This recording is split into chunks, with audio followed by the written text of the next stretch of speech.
그린지방이 오디오북 1960년대의 서울, 남산자락에 다닥다닥 붙어있는 판잣집들 사이로 시린 겨울바람이 불어왔다. 연탄재가 눈과 뒤섞인 골목길에서는 코올리게 아이들이 구슬치기를 하고 있었지만 한 모퉁이에 서 있는 7살 소년만은 그들과 달랐다. 김민준이라는 이름을 가진 그 아이의 얼굴에는 또래와는 어울리지 않는 심각함이 드리워져 있었다. 작은 체구에 낡은 옷을 입고 있었지만 그의 눈동자만은 어른처럼 깊고 차갑게 세상을 바라보고 있었다. 준아, 밥 먹어라. 어머니 박순덕의 목소리가 판자문 너머로 들려왔다. 하지만 그 목소리에는 평소와 같은 따뜻함이 없었다. 아니, 정확히 말하면 따뜻함을 애써 짜내려는 피로감이 묻어 있었다.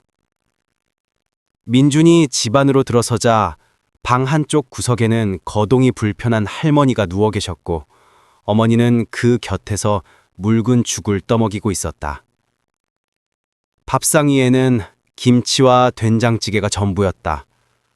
그마저도 며칠 전부터 김치는 씌어지기 시작했고 된장찌개는 건더기보다 국물이 많았다.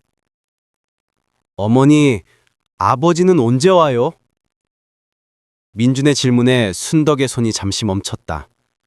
아버지 김철수는 한 달 전 일자리를 찾으러 간다며 집을 나간 후 소식이 없었다. 사실 순덕은 알고 있었다.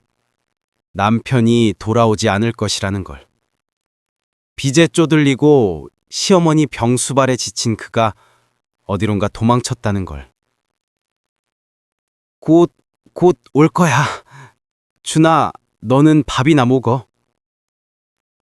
순덕의 대답에는 확신이 없었다. 민주는 그것을 알아챘다. 7살 아이가 알아서는 안 되는 것들을 이미 너무 많이 알고 있었다. 그날 밤 민주는 이불 속에서 어머니의 흐느끼는 소리를 들었다. 할머니의 끙끙거리는 신음소리도, 연탄가스 냄새와 함께 스며드는 이웃집 부부싸움 소리도. 그 모든 것이 어린 민준의 가슴을 짓눌렀다. 왜 우리만 이렇게 사는 거지? 민준은 작은 창문 사이로 보이는 달을 바라보며 생각했다. 다른 집 아이들은 아버지가 있었다.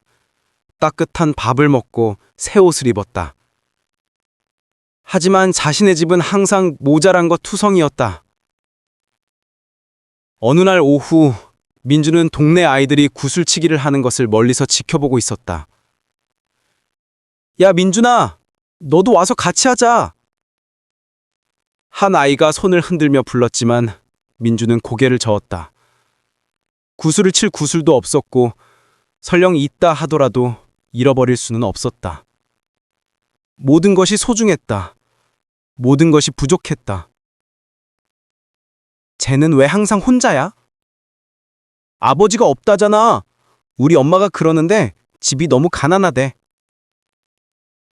아이들의 수근거림이 민준의 귀에 들렸다. 가난하다. 그 말이 민준의 가슴에 비수처럼 박혔다. 가난해서 아버지가 떠났고, 가난해서 어머니가 울고, 가난해서 할머니가 제대로 된 치료도 받지 못하고 있었다.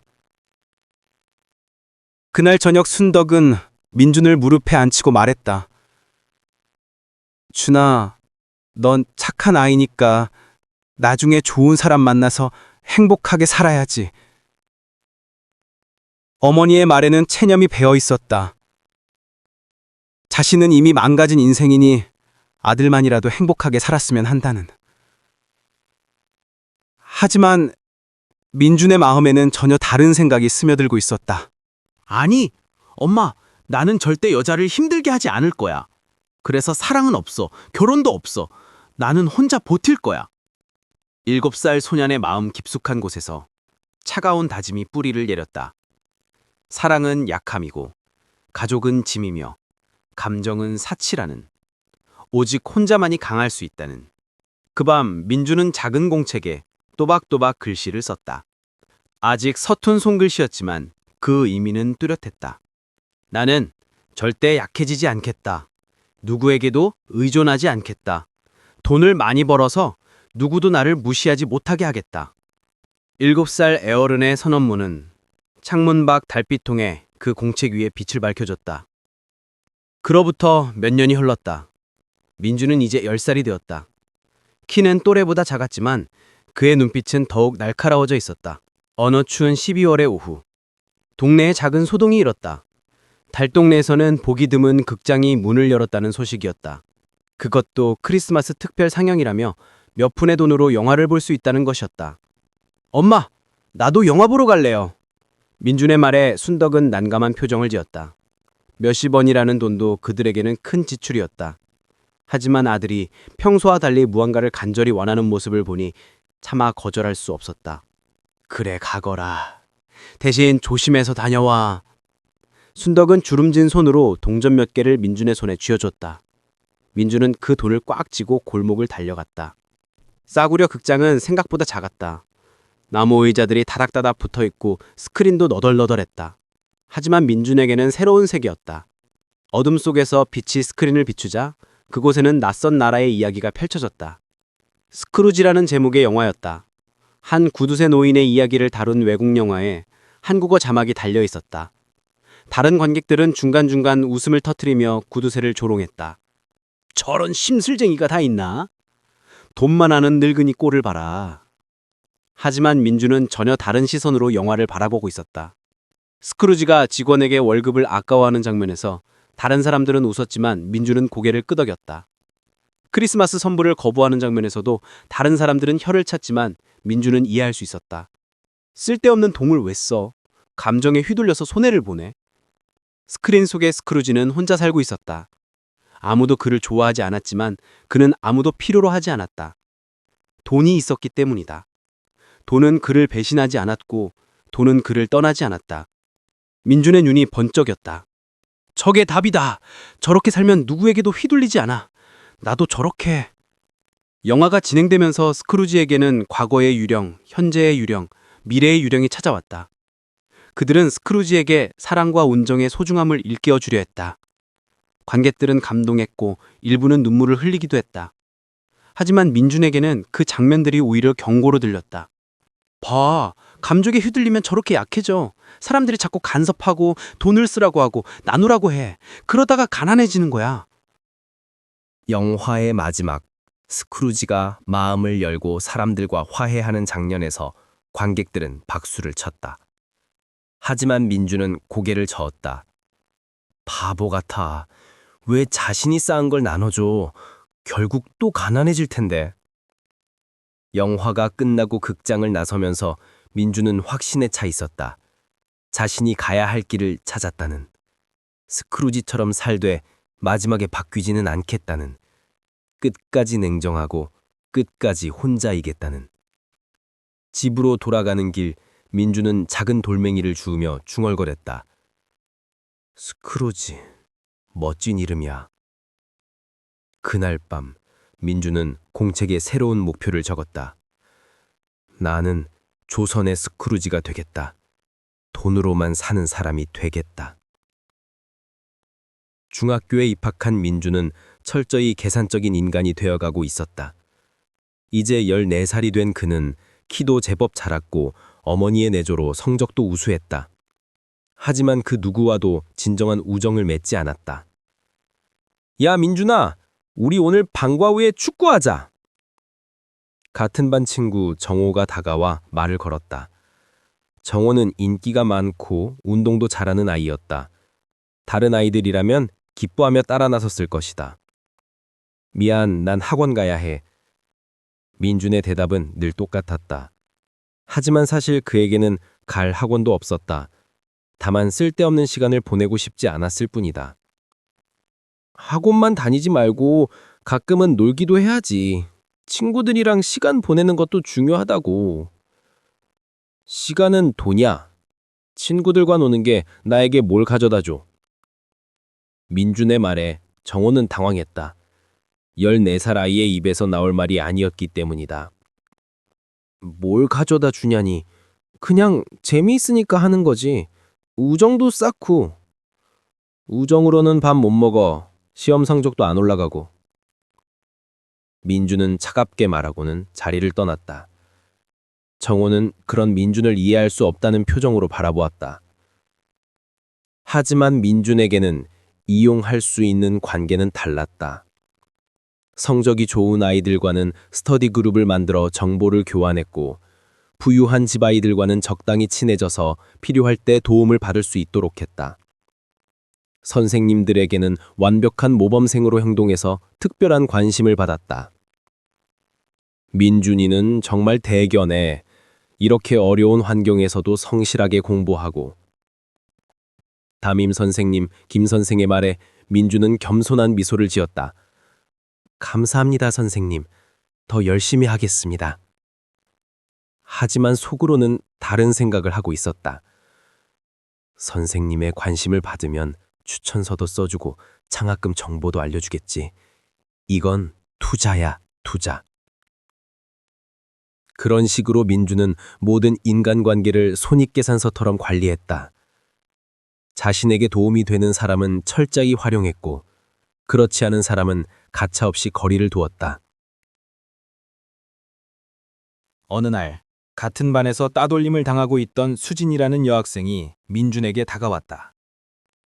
민준아, 나 혼자 점심 먹기 싫어서 그런데 같이 먹을까?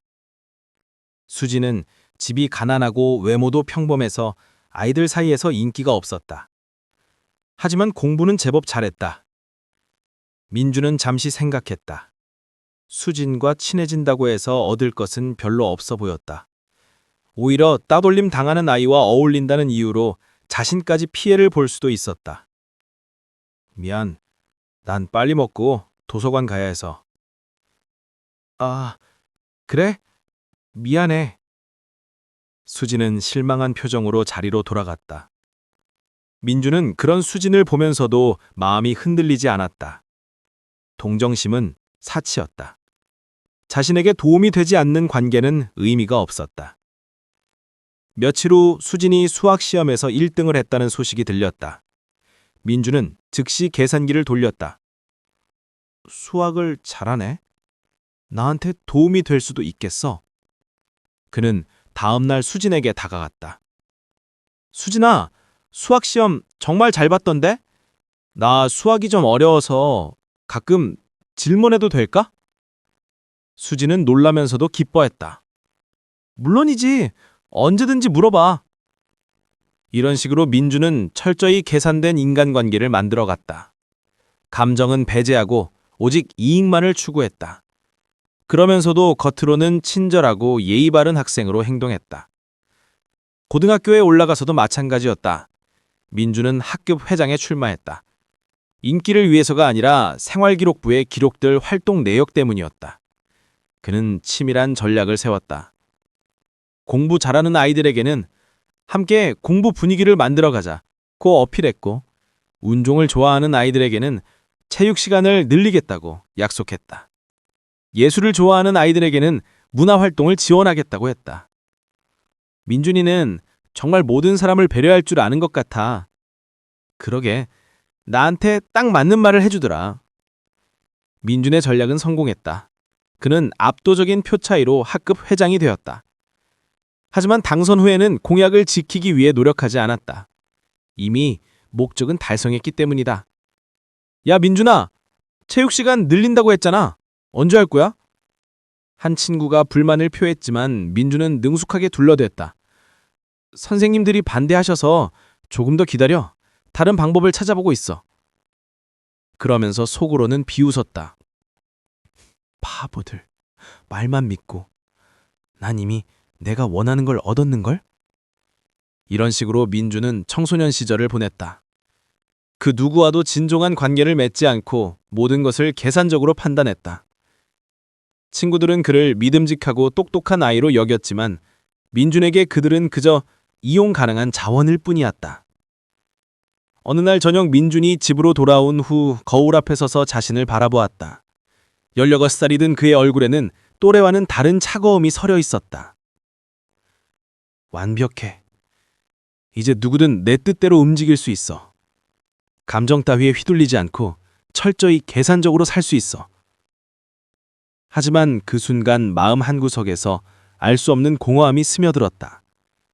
민주는 그 감정을 애써 무시했다. 공허함도 사치였으니까.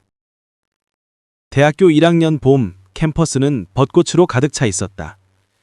신입생들은 설렘에 가득 찬 얼굴로 새로운 시작을 맞이하고 있었다. 민준도 그들 중 하나였지만 그의 마음가짐은 달랐다. 대학도 그에게는 더 큰 성공을 위한 발판일 뿐이었다. 경영학과에 입학한 민주는 첫날부터 철저한 계획을 세웠다. 성적 장학금을 받기 위한 공부 계획, 취업에 도움이 될 동아리 활동, 인맥 관리까지 모든 것이 치밀하게 계산되어 있었다. 안녕하세요.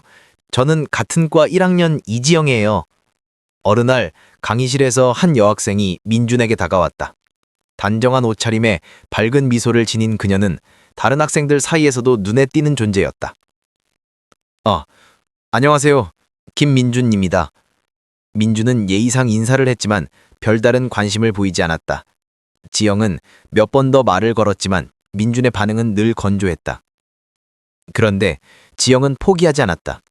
강의실에서 자연스럽게 민준 옆자리에 앉기도 하고 과제를 함께 해보자고 제안하기도 했다.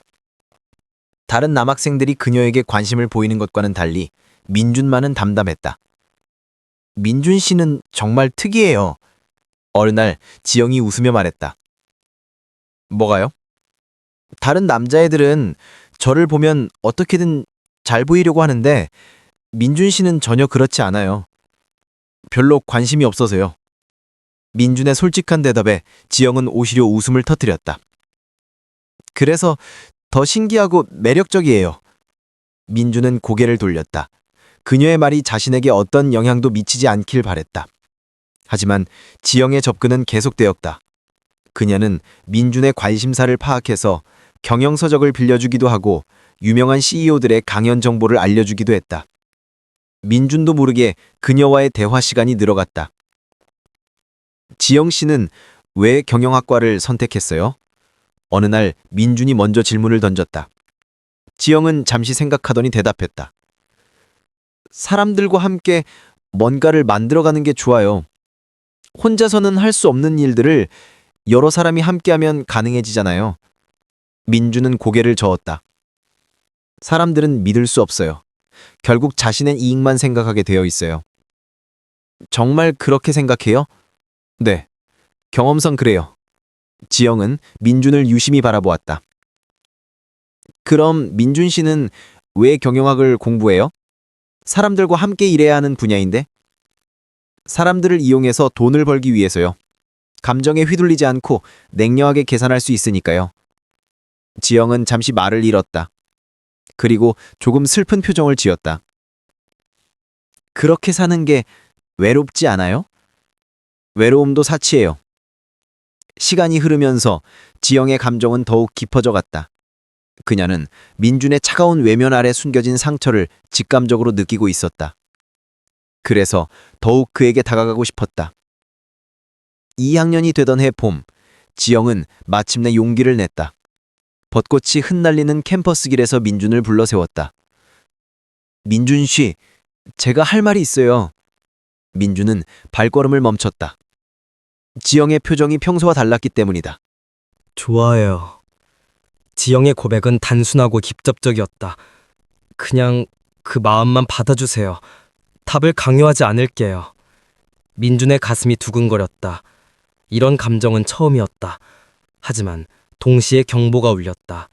이것은 위험한 신호였다. 오랜 침묵 후 민준이 입을 열었다. 지영 씨, 네? 넌 좋은 사람 만나. 난 결혼 안 해. 내 곁에 좀 불행해져. 민준의 말은 차갑고 확고했다. 지영의 눈에 눈물이 맺혔다. 왜요? 저에게 뭔가 부족한 게 있나요? 그런 게 아니야. 난 사랑이라는 감정을 믿지 않아. 그리고 누구도 행복하게 해줄 자신이 없어. 그건 민준 씨가 정하는 게 아니에요. 제가 선택할 문제예요. 지영이 목소리를 높였다. 하지만 민준은 흔들리지 않았다. 아니야. 내가 정하는 거야. 난 누구도 사랑하지 않을 거고 누구도 사랑받지 않을 거야. 그게 안전해. 민주는 돌아서서 걸어가기 시작했다. 지영은 그의 뒷모습을 바라보며 눈물을 흘렸다. 흩날리는 벚꽃잎들이 그녀의 어깨 위로 떨어졌다. 그날 밤 민주는 잠들지 못했다. 지영의 눈물이 자꾸 떠올랐다. 처음으로 누군가가 자신을 진심으로 좋아한다고 말해준 것이었다. 하지만 그것이 더욱 두려웠다. 사랑은 약함이야. 사랑하면 상처받고 사랑받으면 책임이 생겨. 난 그런 거 필요 없어. 민주는 자신에게 다짐했다. 하지만 가슴 한구석에 이상하게 아팠다. 그 아픔조차 무시하려 했다. 다음 날부터 민주는 지영을 철저히 피했다. 같은 강의실에 있어도 눈을 마주치지 않았고 그녀가 다가오면 자리를 피했다. 지영도 더 이상 접근하지 않았다. 다만 가끔씩 멀리서 안타까운 눈빛으로 그를 바라볼 뿐이었다. 몇 개월 후 지영이 다른 과 남학생과 사귀기 시작했다는 소식을 들었다. 민주는 아무렇지 않은 척했지만 그날 밤 혼자 술을 마셨다. 처음 마시는 술이었다. 잘 됐어. 이제 신경 쓸 일이 없겠군. 하지만 술이 깨고 나서도 가슴 한구석의 공허함은 사라지지 않았다. 민주는 그 감정에 이름을 붙이지 않으려 했다. 후회라는 이름을. 대학을 졸업한 민주는 작은 무역회사에 취업했다. 1970년대 후반, 대한민국은 경제개발의 열풍에 휩싸여 있었다. 모든 것이 빠르게 변하고 있었고 기회도 많았다. 민준에겐 완벽한 시대였다. 그는 낮에는 회사에서 성실히 일하고 밤에는 부업에 몰두했다. 작은 수입품들을 개인적으로 수입해서 팔기 시작한 것이다. 계산기, 전자시계, 작은 라디오 같은 것들이었다. 민준아, 너무 무리하지 마. 몸이 상할 수 있어. 같은 회사의 선배 박 과장이 걱정스러운 목소리로 말했다. 민주는 매일 밤 늦게까지 일하고 새벽에 동대문 시장으로 나가 물건을 팔았다. 수면 시간은 하루 4-5시간에 불과했다. 괜찮습니다. 젊을 때 고생은 사서도 한다죠. 민주는 웃으며 대답했지만 실제로는 다른 생각을 하고 있었다. 회사 월급만으로는 부자가 될 수 없었다. 더 빨리, 더 많이 벌어야 했다. 1년 후, 민준의 부업은 상당한 수익을 올리고 있었다. 그는 회사를 그만두고 본격적으로 사업에 뛰어들었다. 정말 그만둘 거야? 안정적인 직장인데? 박 과장은 아쉬워했지만 민준의 결심은 확고했다. 안정은 가난의 다른 말이에요. 저는 성공하고 싶어요. 민준은 작은 사무실을 얻고 민준 상사라는 간판을 달았다. 혼자서 시작한 사업이었다. 직원도 없고 파트너도 없었다. 모든 것을 혼자 결정하고 혼자 책임졌다. 처음에는 힘들었다. 물건을 떼어놓고 돈을 받지 못하는 일도 있었고 불량품을 받아서 손해를 보는 일도 있었다. 하지만 민주는 포기하지 않았다. 실패할 때마다 더욱 치밀해졌고 더욱 냉정해졌다. 사람은 믿으면 안 돼. 계약서가 전부야. 민주는 모든 거래를 문서로 남겼다. 작은 거래라도 계약서를 작성했고 보증금을 받았다. 처음에는 사람들이 까다롭다고 불평했지만 결과적으로 그것이 손실을 막아주었다. 3년 후, 민준 상사는 제법 규모가 있는 회사로 성장했다.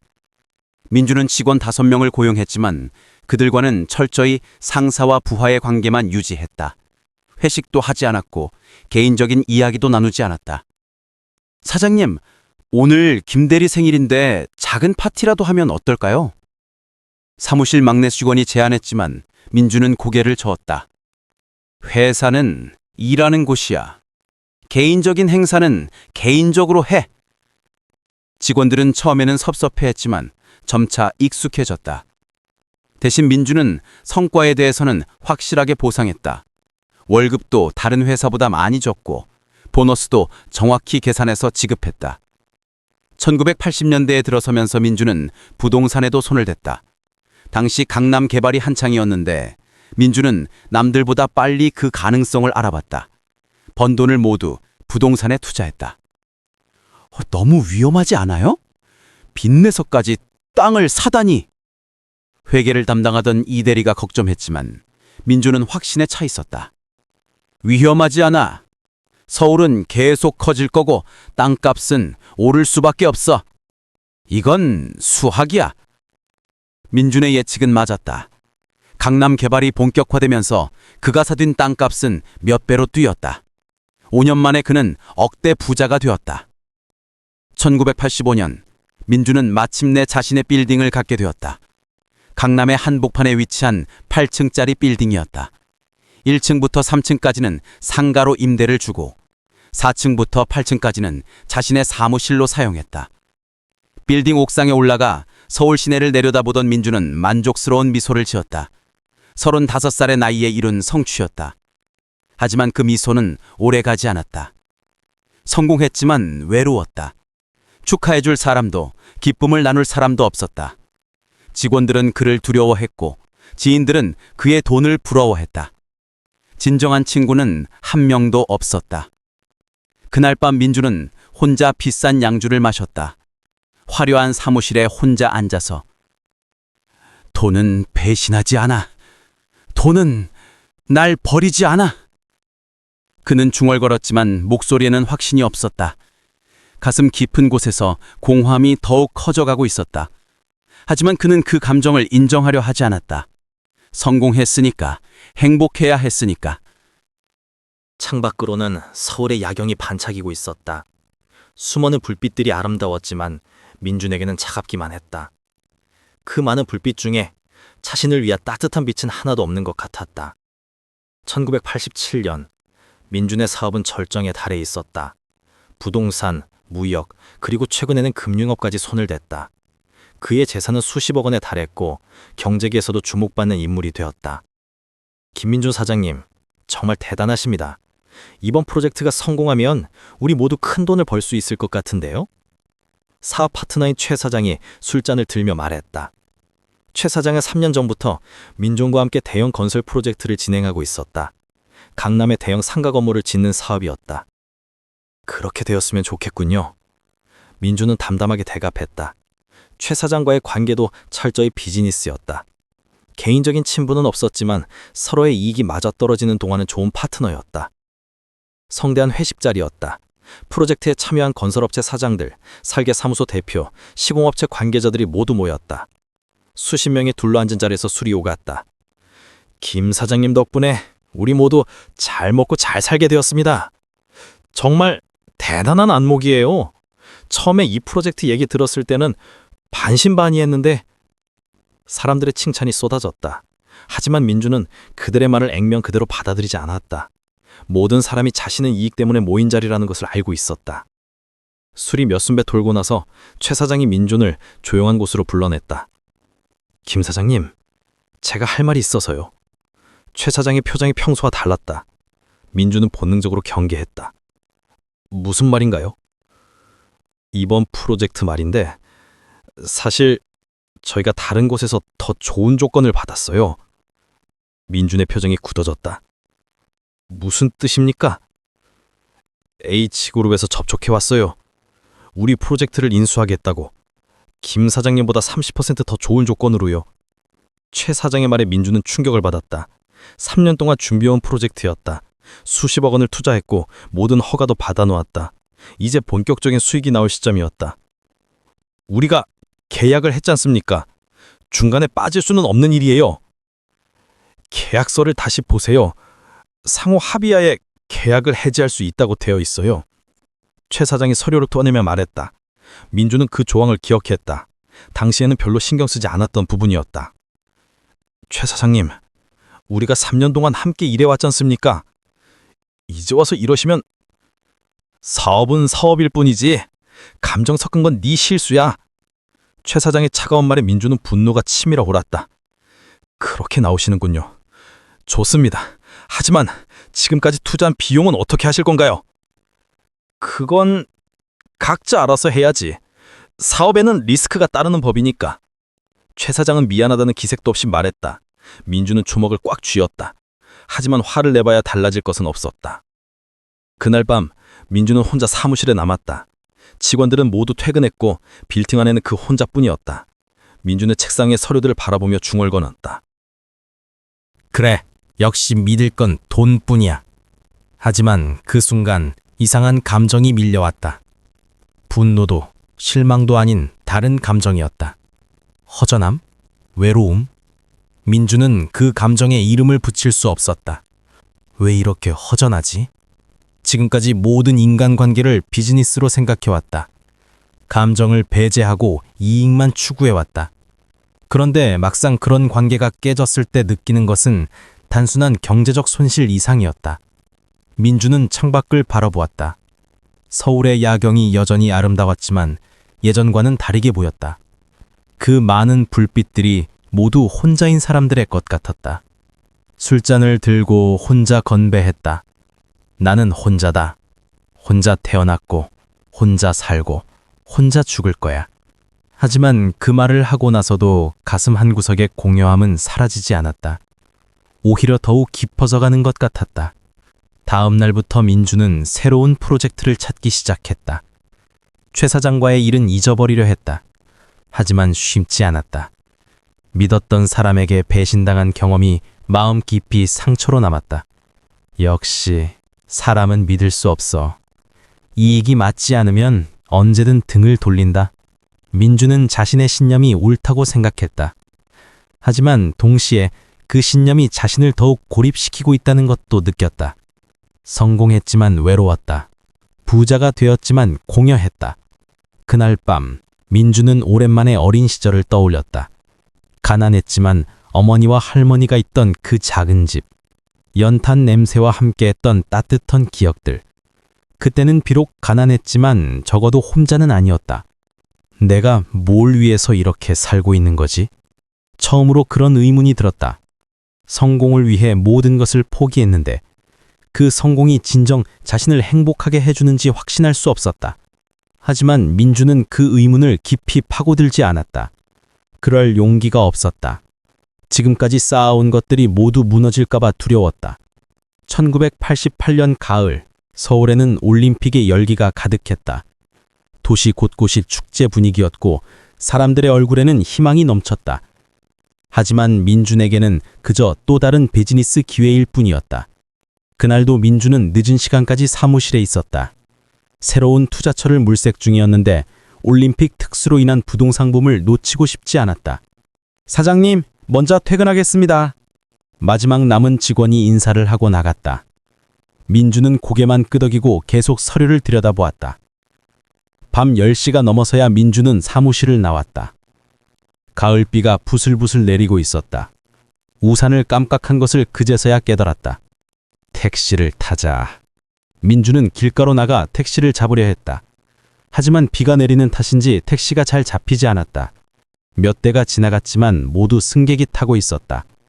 그때 길 건너편에서 누군가가 비를 맞으며 서 있는 것을 보았다. 여성이었다. 우산도 없이 버스 정류장에서 비를 맞고 있었다. 민주는 처음에 그냥 지나치려 했다. 남의 일에 관심을 갖는 것은 자신의 원칙에 어긋났다. 하지만 뭔가가 그의 발걸음을 멈추게 했다. 그 여성의 뒷모습에서 묘한 기품이 느껴졌다. 비에 젖어 있으면서도 자세를 꼿꼿이 하고 있었고 불편한 상황임에도 불구하고 포미를 잃지 않고 있었다. 민주는 잠시 망설이다가 길을 건넜다. 가까이 가서야 그 여성의 모습을 제대로 볼 수 있었다. 30대 초반으로 보이는 단아한 얼굴, 비에 젖은 머리카락, 그리고 무엇보다 차분하고 깊은 눈동자. 괜찮으세요? 많이 젖으셨네요. 여성이 먼저 말을 걸었다. 민준이 우산 없이 비를 맞고 있는 것을 본 것이었다. 별일 아닙니다. 민준은 어색하게 대답했다. 낯선 사람과 대화하는 것이 익숙하지 않았다. 버스를 기다리세요? 네, 그런데 비가 와서 잘 안 오는 것 같아요.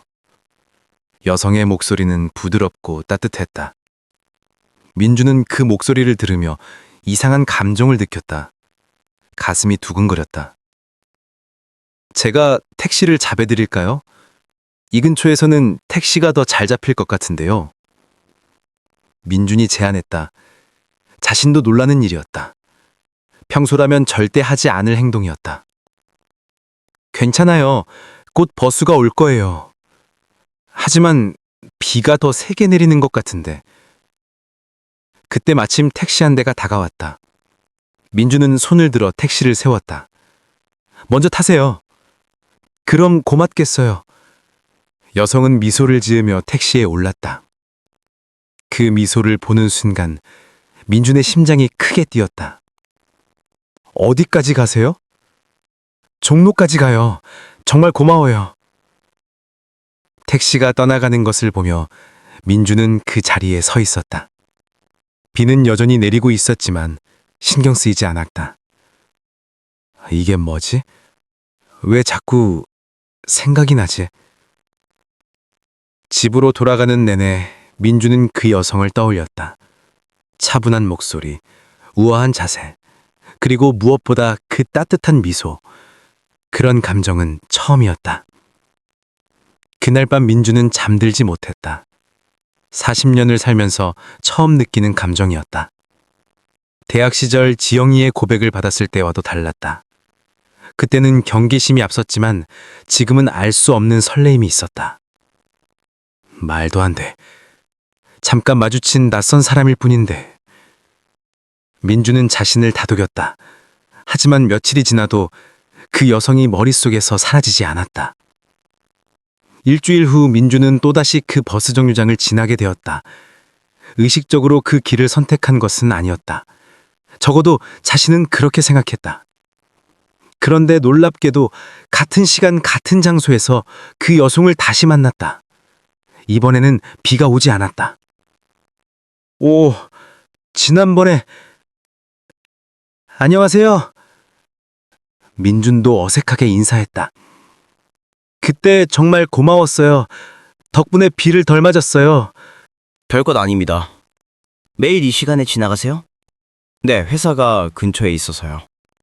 저도 일주일에 몇 번씩 이쪽으로 와요. 아버지를 뵈러 요양원에 가거든요.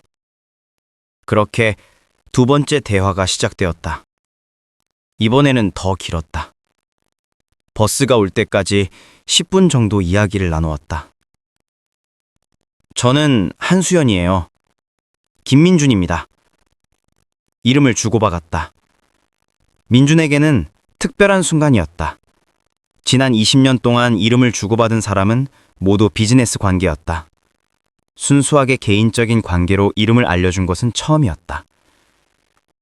그 후로 민준은 의식적으로 그 길을 지나다녔다. 수연과 마주치는 것이 우연이 아니라는 것을 스스로도 알고 있었다. 하지만 인정하기 싫었다. 때로는 만나지 못하는 날도 있었다. 그런 날에는 이상하게 기분이 가라앉았다. 반대로 우연히 만나게 되는 날에는 하루 종일 기분이 좋았다. 내가 지금 뭘 하고 있는 거지? 민주는 자신의 변화를 받아들이기 어려웠다. 지금까지 철저히 혼자 살아왔는데 누군가를 기다리게 되다니. 누군가의 미소를 보기 위해 돌아가는 길을 바꾸다니. 한 달 정도 지나면서 민준과 수연의 만남은 자연스러워졌다. 수연도 그 시간에 맞춰서 나오는 것 같았다. 둘 다 의도적이었지만 그것을 굳이 말하지는 않았다. 민주 씨는 어떤 일을 하세요? 사업을 합니다. 부동산 쪽이요. 힘든 일이겠어요. 그런 편이죠. 수연 씨는요? 아버지가 편찮으셔서 요양원에 모시고 있어요. 어머니는 일찍 돌아가셨고요. 수연의 말에 민주는 묘한 동질감을 느꼈다. 둘 다 가족에 대한 아픈 기억을 가지고 있었다. 힘드시겠어요.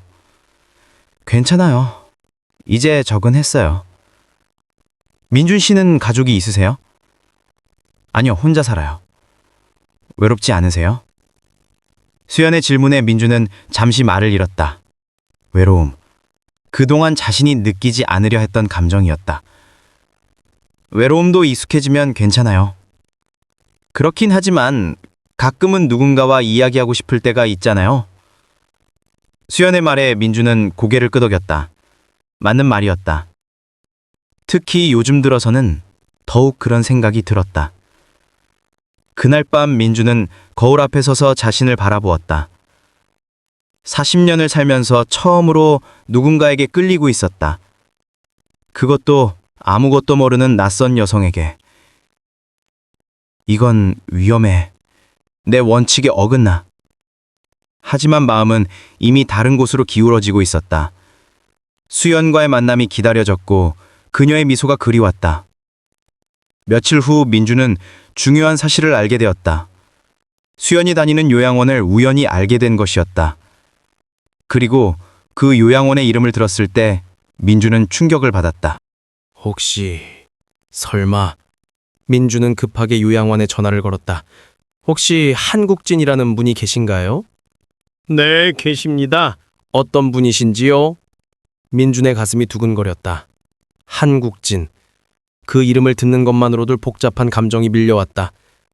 옛날에 알던 분인데 면회가 가능한가요? 가족분이신가요? 아니요, 그냥 옛 지인입니다. 전화를 끊고 나서 민주는 한동안 멍하니 있었다. 수연의 아버지가 한국진이라면, 그리고 그 한국진이 자신이 아는 그 사람이라면, 그날 밤 민주는 오래된 신문 스크랩을 뒤적였다. 30년 전 신문 기사들이었다. 그 중에서 찾고 있던 기사를 발견했을 때 민준의 손이 떨렸다. 한국진 의원 부정부패 혐의로 실형 선고. 기사를 읽어내려가면서 민준의 표정은 복잡해졌다. 한국진, 1960년대 국회의원을 지낸 인물. 하지만 부정부패 사건에 연루되어 몰락한 정치인. 그리고 혹시 수연이가 그 사람의 딸이라고? 민준은 혼란스러웠다. 지금까지 자신이 끌렸던 여성이 자신의 과거와 이렇게 연결되어 있다니.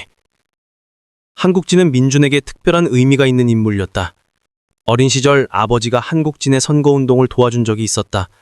그때 한국진은 가난한 사람들을 위해 일하겠다고 약속했었다. 하지만 당선 후에는 약속을 지키지 않았고 오히려 부정부패에 연루되었다. 아버지는 그 일로 큰 실망을 했고 그것이 가정을 버리고 떠나게 된 이유 중 하나였다. 어린 민준에게는 정치인에 대한, 나아가 사람에 대한 불신의 씨앗이 된 사건이었다. 그런데 수연이가 그의 딸이라니. 민준은 며칠 동안 수연을 피했다. 혼란스러웠다. 자신의 과거와 연결된 인물의 딸에게 끌리고 있다는 사실이 받아들여지지 않았다. 하지만 수연을 보지 않는 날이 계속되자 민준은 더욱 괴로워졌다. 그녀가 그리웠다. 그녀의 미소가, 목소리가, 차분한 눈빛이. 아버지의 죄가 딸의 죄는 아니야. 민준은 자신을 다독였다. 하지만 마음 한편에선 경계심이 일었다. 혹시 수연이 자신의 정체를 알고 접근한 것은 아닐까? 복수를 위해서? 그런 의심이 들면서도 수연을 보고 싶은 마음은 사라지지 않았다. 오히려 더 강해졌다. 일주일 후 민준은 다시 그 버스 정류장으로 갔다. 수연이 있었다. 그녀는 민준을 보자 환한 미소를 지었다. 어디 가셨어요? 며칠 동안 안 보이셔서 걱정했어요. 그 말을 듣는 순간 민준의 가슴이 따뜻해졌다. 누군가 자신을 걱정해준다는 것. 그것이 이렇게 좋은 느낌인 줄 몰랐다. 바빠서요. 그렇구나. 몸은 괜찮으세요? 너무 무리하지 마세요. 수연의 관심에 민준은 더욱 흔들렸다. 이런 관심을 받아본 적이 언제였던가. 어머니가 돌아가신 후로는 처음이었다. 그날부터 민준의 마음은 더욱 기울어졌다. 과거에 얽힘이 있다고 해도 수연 자체는 죄가 없었다. 그리고 무엇보다 그녀가 자신에게 주는 따뜻함이 너무 소중했다. 하지만 민준은 아직 자신의 감정을 인정하지 않으려 했다. 사랑이라는 단어는 여전히 그에게 금기였다. 겨울이 깊어가면서 민준과 수연의 만남은 더욱 잦아졌다. 이제는 단순히 우연한 만남을 가장하기도 어려운 정도였다. 둘 다 서로를 기다리고 있다는 것을 알고 있었다. 어느 추운 12월 저녁, 수연이 평소보다 늦게 나타났다. 민준은 30분 넘게 기다리고 있었는데 추위에도 불구하고 자리를 뜨지 않았다. 미안해요. 늦었죠? 수연이 숨을 헐떡이며 나타났다. 괜찮아요. 많이 춥진 않았어요. 거짓말이었다. 영화의 날씨에 30분을 기다리는 것은 쉽지 않았다. 하지만 민준은 불편하다는 기색을 내지 않았다. 아버지가 갑자기 열이 나셔서 병원으로 모셔야 했어요. 수연의 표정에 걱정이 가득했다. 괜찮으세요? 다행히 큰일은 아니래요. 감기인 것 같다고. 하지만 수연의 목소리에는 불안감이 깔려 있었다. 힘드시겠어요? 아니에요. 괜찮아요. 수연은 웃으려 했지만 그 웃음은 억지스러웠다. 민주는 그런 그녀를 보며 마음이 아팠다. 혹시 도움이 필요하시면 언제든 말씀하세요. 민준이 조심스럽게 말했다. 정말요? 네, 뭐든지요. 그 순간 수연의 눈에 눈물이 맺혔다. 고마워요. 정말 고마워요. 민주는 당황했다. 여성의 눈물을 본 것이 언제였던가. 대학 시절 지영이 이후로는 처음이었다. 울지 마세요. 미안해요. 그냥 누군가 도움을 준다고 하니까 너무 고마워서. 수연은 손수건으로 눈물을 닦았다. 혼자 모든 걸 감당하기 힘들었어요. 그 말을 듣는 순간 민주는 자신의 과거를 떠올렸다. 어린 시절 모든 것을 혼자 감당해야 했던 그때를, 누구도 도움을 주지 않았던 그때를. 저도 혼자 사는 게 힘들 때가 있어요. 민준이 처음으로 자신의 속마음을 털어놓았다. 그렇죠. 아무리 강한 척해도 가끔은 누군가 곁에 있었으면 좋겠어요. 수연의 말에 민주는 크게 공감했다. 그동안 외면하려 했던 외로움이 얼마나 큰 것인지 새삼 느꼈다. 그날부터 두 사람의 관계는 조금씩 변화하기 시작했다. 단순한 인사를 나누는 사이에서 서로의 일상을 공유하는 사이로. 오늘 사업이 잘 풀렸어요. 정말요? 축하해요. 별거 아닌데 그냥 누군가에게 말하고 싶었어요. 저도 기뻐요. 민준 씨가 기뻐하시는 일이면. 이런 대화가 자연스러워졌다. 민준에게는 생전 처음 경험하는 일이었다. 성공을 누군가와 나누고 기쁨을 공유하는 것. 하지만 주변 사람들의 시선은 곱지 않았다. 민준의 직원들 사이에서도 소문이 돌기 시작했다. 사장님이 요즘 여자를 만난대요. 정말요? 사장님이 여자를?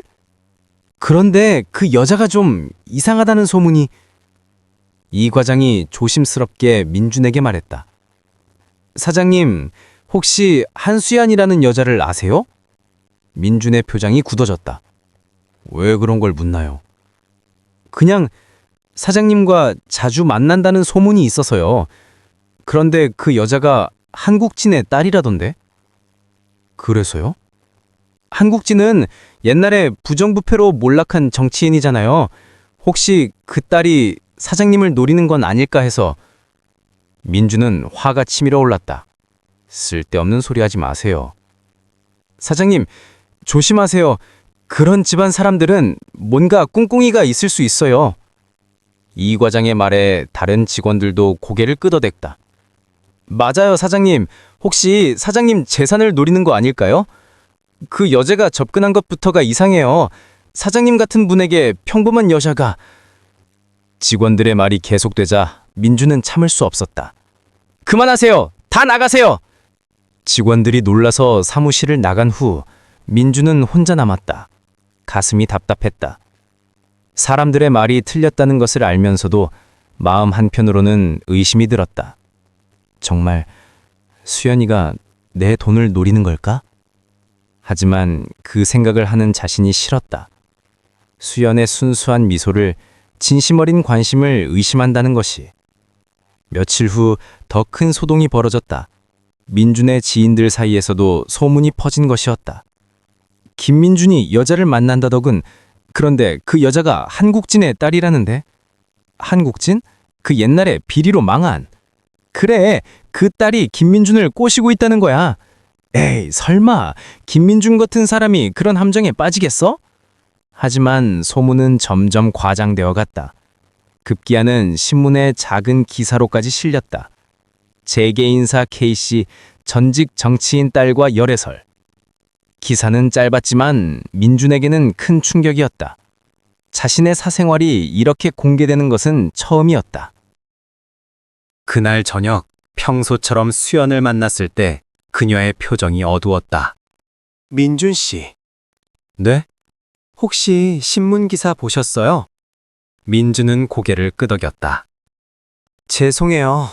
제 때문에 민준 씨가 곤란을 겪으시는 것 같아서. 수연의 목소리에 미안함이 가득했다.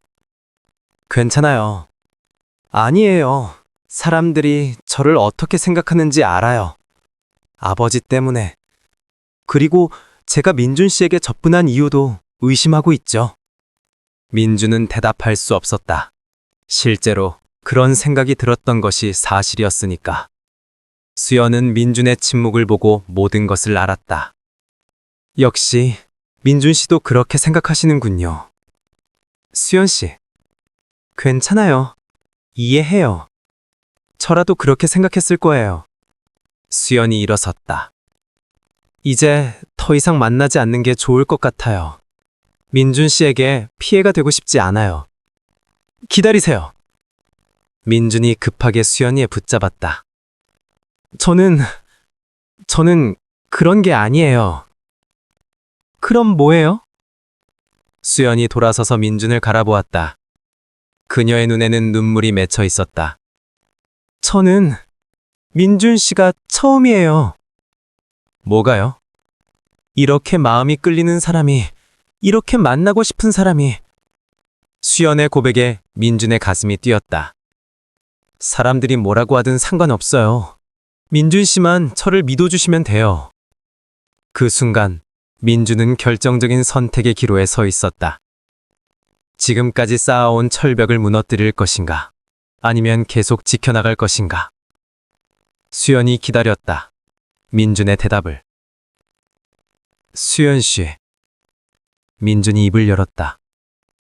그의 목소리는 떨리고 있었다. 저도 처음이에요. 이런 감정은. 민준 씨. 무서워요. 이런 마음이. 하지만 민준이 수연의 손을 잡았다. 당신을 잃고 싶지 않아요. 그 순간 수연의 눈에서 눈물이 흘러내렸다. 기쁨의 눈물이었다. 저도 민준 씨를 잃고 싶지 않아요. 두 사람은 서로를 바라보며 웃었다. 첫눈이 내리기 시작하는 12월 밤이었다. 하지만 이것은 시작일 뿐이었다. 진짜 시련은 이제부터였다. 1989년 봄이 왔다. 민준과 수연의 관계는 공개적인 것이 되었다. 더 이상 숨길 이유도 숨길 수도 없었다. 민준은 생전 처음으로 자신의 감정을 솔직하게 드러내기로 결심했다. 하지만 세상의 시선은 여전히 차가웠다. 정말 이해가 안 되네. 김민준 같은 사람이 왜 하필? 돈에 눈이 먼 여자한테 속았겠지. 남자들은 다 그런 거야. 아니야. 그 여자가 수작이 대단한 거 봐. 한국진의 딸이니까 뭔가 있을 거야. 사람들의 수근거림은 계속되었다. 심지어 경제 잡지에서는 냉철한 사업가의 의외의 선택이라는 제목으로 기사를 썼다. 민주는 그런 시선들이 괴로웠지만 참았다. 하지만 수연을 향한 직접적인 공격이 시작되자 더 이상 참을 수 없었다. 어느 날 민준의 사업 파트너 중 한 명이 노골적으로 말했다. 김 사장, 그 여자와는 정말 조심해야 해. 한국진의 딸이라니까 뭔가 꽁꽁이가 있을 거야. 정 사장이라는 인물이었다. 민준과 몇 년째 사업을 함께하고 있던 사이였다. 무슨 말씀이세요? 솔직히 말하자고. 그 여자가 자네한테 접근한 이유가 뭐겠어? 돈이지 돈. 그렇지 않습니다. 에이, 정신 차려. 자네 같은 사람도 여자 앞에서는 바보가 되는구나. 정 사장의 말에 다른 사업가들도 고개를 끄덕였다. 맞아, 김 사장. 냉정하게 생각해봐. 그 여자가 자네 돈 아니면 뭘 보고 접근했겠어? 그런 집안 사람들은 원래 그런 거야. 몰락한 집안일수록 더 집요하다고. 민준의 얼굴이 점점 굳어졌다. 그만하세요. 김 사장, 우리가 이런 말을 하는 것도 자네를 위해서야. 나중에 후회하지 말고 그만하라고 했습니다. 민준이 큰 소리를 쳤다. 모임 장소가 조용해졌다. 수연 씨는 그런 사람이 아닙니다. 그런 말 다시는 하지 마세요. 김 사장, 진정해. 우리가 뭔가 잘못 말했나? 제 여자친구를 모독하지 마세요. 민준이 자리에서 일어섰다. 여자친구라는 단어를 공개적으로 사용한 것은 처음이었다. 여자친구라고? 정말 진심이야? 네, 진심입니다. 정 사장이 혀를 찼다. 정말 속았구나. 김 사장, 나중에 후회해도 늦어. 민주는 더 이상 듣지 않고 자리를 떠났다. 그날 밤 민주는 수연에게 전화를 걸었다. 수연 씨, 만날 수 있을까요? 할 말이 있어요. 무슨 일이에요? 목소리가 이상해요. 직접 만나서 이야기할게요. 두 사람은 한강변 공원에서 만났다. 늦은 시간이라 사람이 별로 없었다. 무슨 일이에요? 수연이 국정스러운 표정으로 물었다. 사람들이 당신에 대해 너무 심한 말들을 해요. 민준이 오늘 있었던 일을 이야기했다. 수연의 표정이 점점 어두워졌다. 역시 그럴 줄 알았어요. 수연 씨, 괜찮아요. 익숙해요. 아버지가 그런 일을 당한 후로 계속 그런 시선을 받았거든요. 수연의 담담한 말에 민준의 가슴이 아팠다. 그런데 정작 중요한 건 민준 씨가 어떻게 생각하느냐예요. 수연이 민준을 똑바로 바라보았다. 저를 어떻게 생각하세요? 정말 민준 씨 돈 때문에 접근했다고 생각해요? 민준은 즉시 대답했다. 아니요, 절대 그렇지 않아요. 어떻게 확신해요? 느낄 수 있어요. 당신의 마음을. 그럼 됐어요. 다른 사람들이 뭐라고 하든 상관없어요. 수연이 미소를 지었지만 그 미소에는 슬픔도 섞여 있었다. 하지만 민준 씨가 힘들어하는 걸 보니까 제 마음도 아파요. 저는 괜찮아요. 정말요? 네, 당신과 함께라면 뭐든 괜찮아요. 민준의 말에 수연의 눈이 반짝였다. 저도 마찬가지예요. 그 후 몇 주간 민준은 수연에 대한 비난과 싸워야 했다. 사업 파트너들은 하나둘 거리를 두기 시작했고 직원들도 불안해했다. 사장님, 정말 괜찮으세요? 사업에 지장이 있을 수 있어요. 이 과장이 걱정스럽게 말했다. 무슨 지장이요?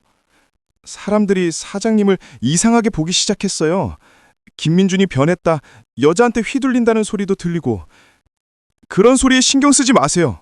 하지만 사장님, 사업은 신뢰로 하는 건데. 민준이 이 과장을 바라보았다.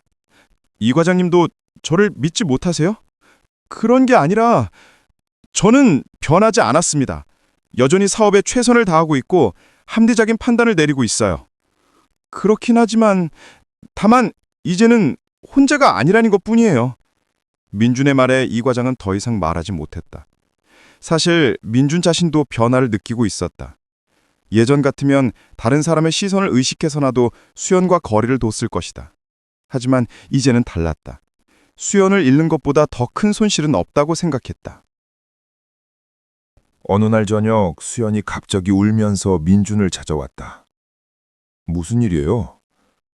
민준 씨, 저 때문에 민준 씨가 너무 고생하시는 것 같아서. 무슨 소리예요? 오늘 시장에 갔는데 사람들이 제 뒤에서 수근거리는 소리가 들렸어요. 저 여자 때문에 김민준이 망하겠다. 원래 그런 집안은 남자를 망치는 법이다. 수연이 눈물을 흘리며 말했다. 그런 소리 듣지 마세요. 어떻게 안 들어요? 어딜 가든 그런 시선이에요. 민준이 수연을 꽉 안아주었다. 저는 망하지 않아요. 당신과 함께라면 더 강해질 수 있어요. 정말요?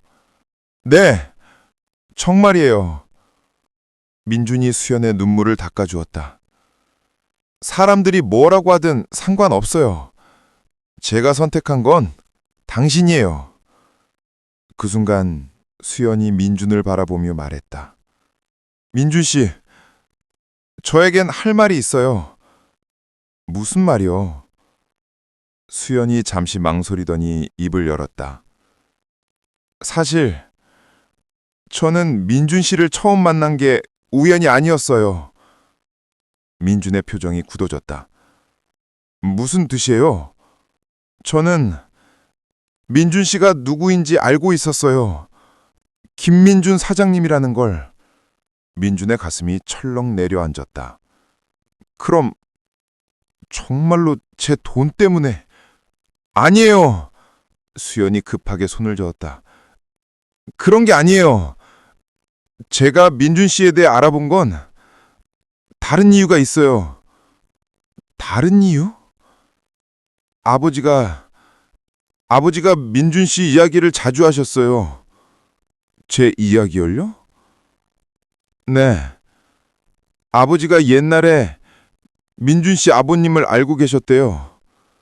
민준의 머릿속이 복잡해졌다. 역시 그랬구나. 그래서 저에게 접근한 거군요.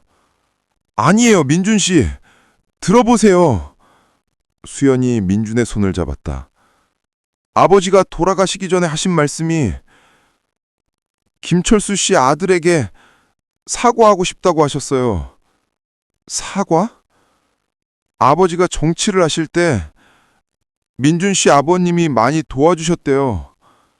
그런데 아버지가 약속을 지키지 못해서 그분이 실망하시고 떠나셨다고. 민준은 충격을 받았다. 아버지가 집을 떠난 이유가 단순히 가난 때문만이 아니었던 것이다. 아버지가 평생 그것을 후회하셨어요. 그래서 저에게 기회가 있으면 사과를 전해달라고 하셨어요. 그래서 저에게 접근한 거군요. 처음에는 그랬어요. 그냥 한 번 만나서 아버지의 사과를 전하려고 했어요. 수연의 눈에 다시 눈물이 맺혔다. 하지만 민준 씨를 만나보니 제가 상상했던 것과 완전히 달랐어요. 뭐가요? 차갑고 무서운 사업가가 아니라 외롭고 상처받은 사람이었어요. 저와 비슷하게. 민준은 수연의 말을 듣고 있었다. 그래서 자꾸 만나고 싶어졌어요. 아버지의 부탁 같은 건 잊어버리고 그냥 민준 씨라는 사람이 궁금해졌어요. 정말이에요?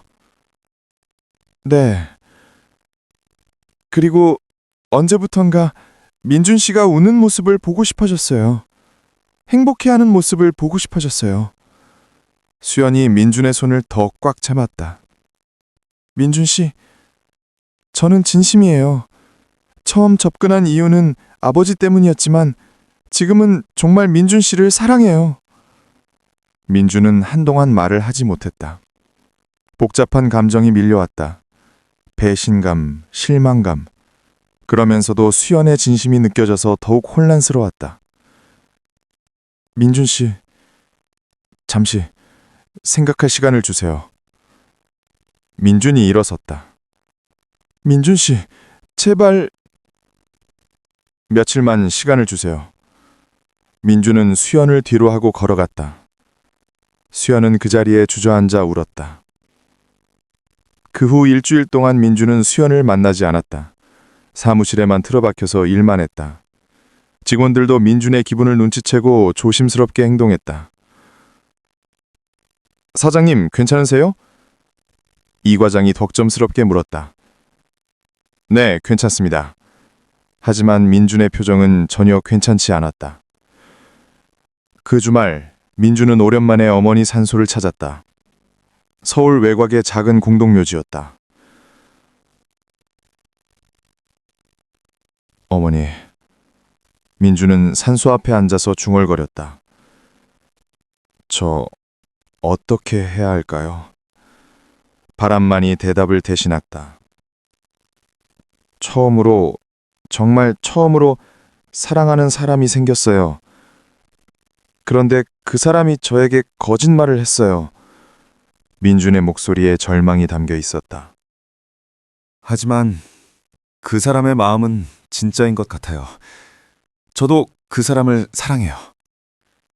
민준은 어머니의 묘비를 쓰다듬었다. 어머니라면 어떻게 하셨을까요? 용서하셨을까요?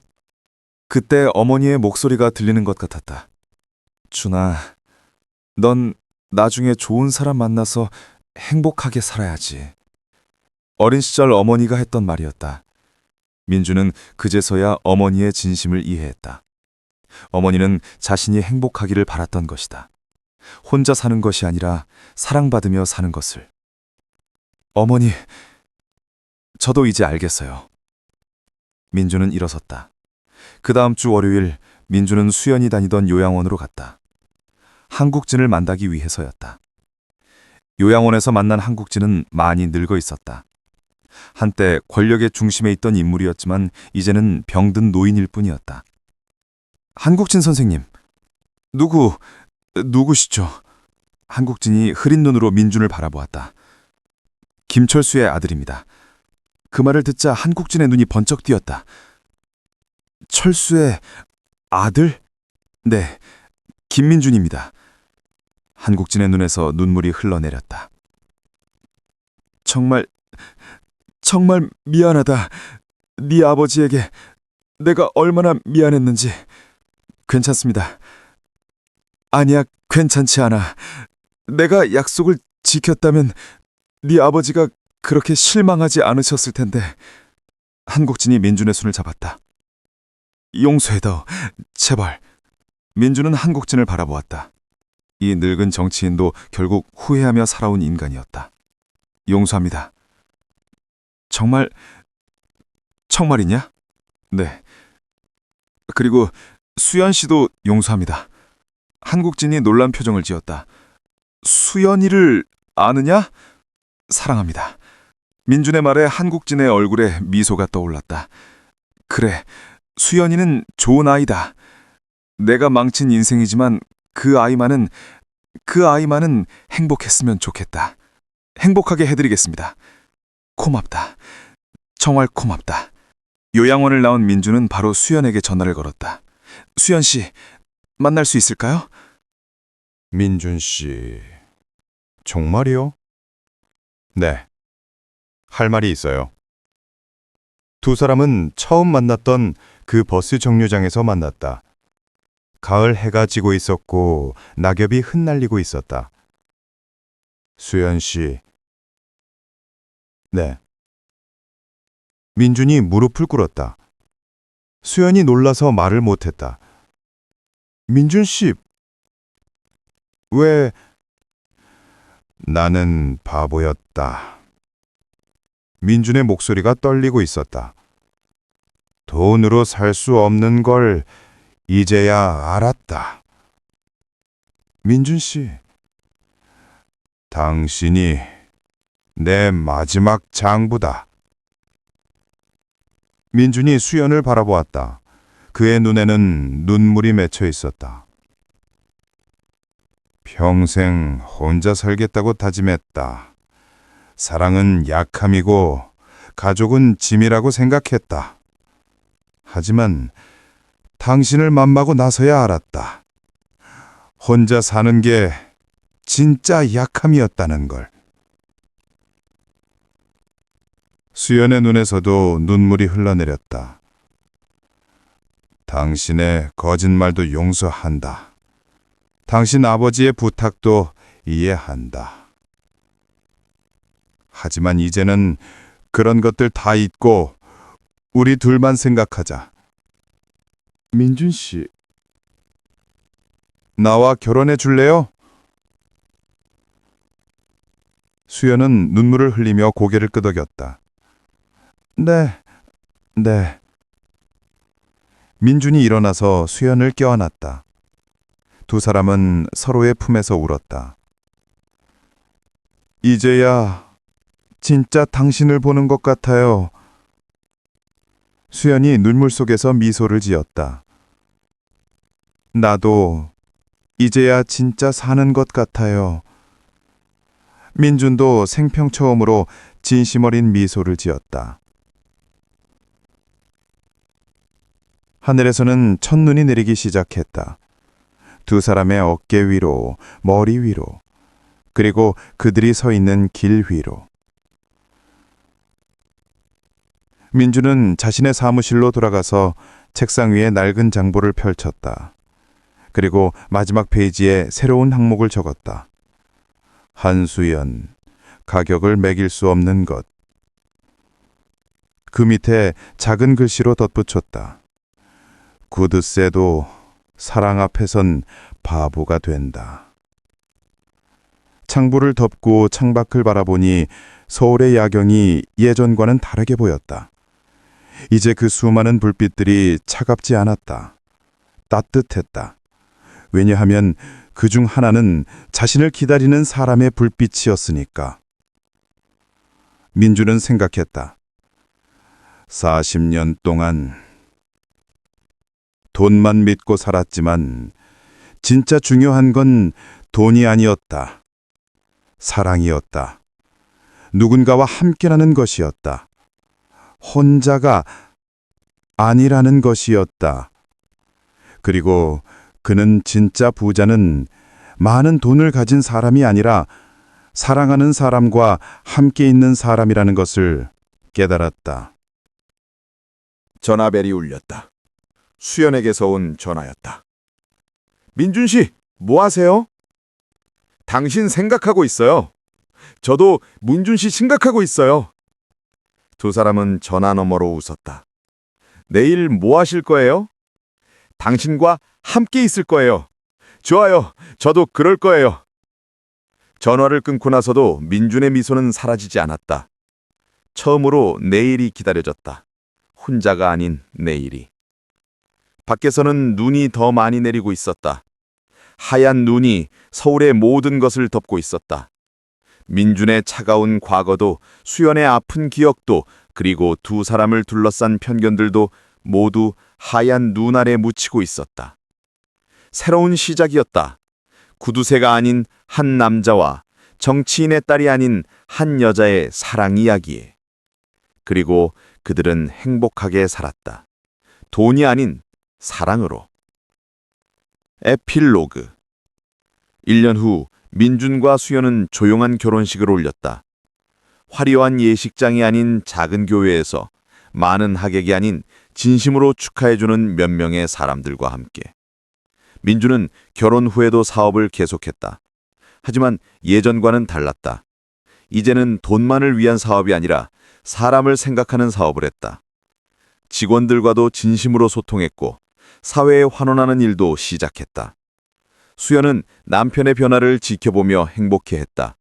그리고 그녀 자신도 변했다. 아버지의 그늘에서 벗어나 당당한 여성으로 살기 시작했다. 어느 겨울 저녁, 두 사람은 처음 만났던 그 버스 정류장을 지나가고 있었다. 여기가 시작이었네요. 수연이 민준의 팔짱을 끼고 말했다. 그러게요. 그때 당신을 보지 못했다면 우리는 계속 혼자였을 거예요. 외로운 삶이었겠죠. 두 사람은 서로를 바라보며 미소 지었다. 후회하지 않으세요? 구두쇠는 계속 살았다면 더 많은 돈을 벌 수 있었을 텐데. 수연이 장난스럽게 물었다. 전혀요. 구두쇠도 사랑 앞에선 바보가 되는 법이에요. 민준이 웃으며 대답했다. 그럼 평생 바보로 사세요. 기꺼이. 두 사람의 웃음소리가 겨울밤 하늘에 울려 퍼졌다. 따뜻하고 행복한 웃음소리. 돈보다 소중한 것을 찾은 한 남자와 편견을 이겨낸 한 여자의 아름다운 사랑 이야기가 계속되었다.